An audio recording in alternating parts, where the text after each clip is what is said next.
Hello and welcome everybody to yet another one of my guides. Today we are going to be locating Ghiza's Will. Now in order to obtain this weapon we are first going to need to gain access to Volcano Manor. This is fairly simple, but first we need to go through a few steps to do it. Now first off, you're going to want to make your way up to Leonia of the Lakes to this spot here exactly. At this spot will be a podium and on it standing will be a girl named Raya. Speak to Raya and she will set you off on a task to retrieve her stolen necklace. Now if you just head to the northwest to Boiled Prawn Shack, there will be a man there called Blackguard Bogart. Speak to him, purchase the necklace or kill him to retrieve it, then head back down to Raya and you could speak to her again. Once you've spoken to her again, she will now give you the Volcano Manor invitation. Now that we've got that, that's half of the steps done already. Next up, we're going after both halves of the Dectus Medallion. Now the first left half can be found just to the east of the first step site of Grace, at a place called Fort Height. At the top of a tower in a chest, you will find the left half of the medallion. Similarly, if you make your way over to Caelid and make your way over to Fort Faroth, once again, at the top of a tower in a chest is the right half of the Dectus Medallion. Now that you have both halves of the Dectus Medallion, make your way over to the Grand Lift of Dectus and hoist the medallion up. Once you've hoisted the medallion, it should take you to the top of the lift.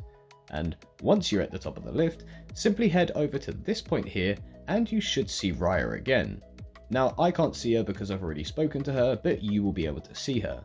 I'll put her in now so you can see where she's standing. Speak to her and she will teleport you over to Volcano Manor. Now that you're finally at Volcano Manor, go ahead and head upstairs. Once there, make your way to the other side of the dining table and Inquisitor Ghiza should spawn in. Now take care of Inquisitor Ghiza however you will, but once they're dead, they should drop Ghiza's Will. Now Ghiza's Will is finally ours, we can finally take a look at some of its stats. So, taking a look at some of this weapon's stats, we can notice that it has a physical attack of 156. It has a descaling in strength and a descaling in dexterity. It also has a strength requirement of 28 and a dex requirement of 18. It also has a massive, and I mean massive, bleed effect of 70 points and a hefty weight of 19. And finally, it has one power attack called Spinning Wheel that has an FP cost of 3 points.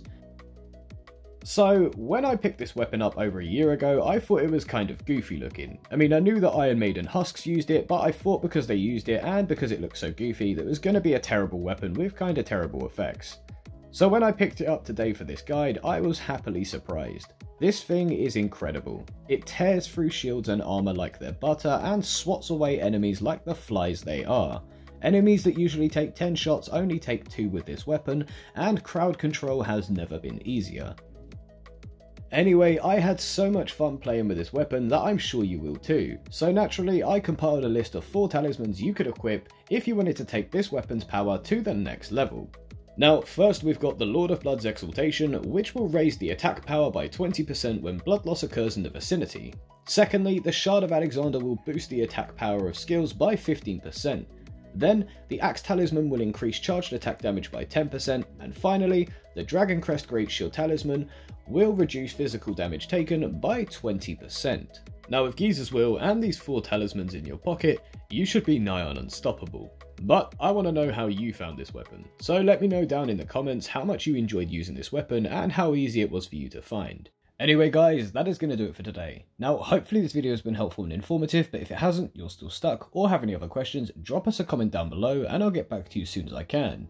If however this video was helpful, please consider slapping that like button as it helps my channel to grow. And if this video did help you out and you want to support me as a content creator or just see more videos like this, be sure to smash that subscribe button. Anyway guys, my name is Damien, thank you all for watching, and I'll see you in the next one. Later.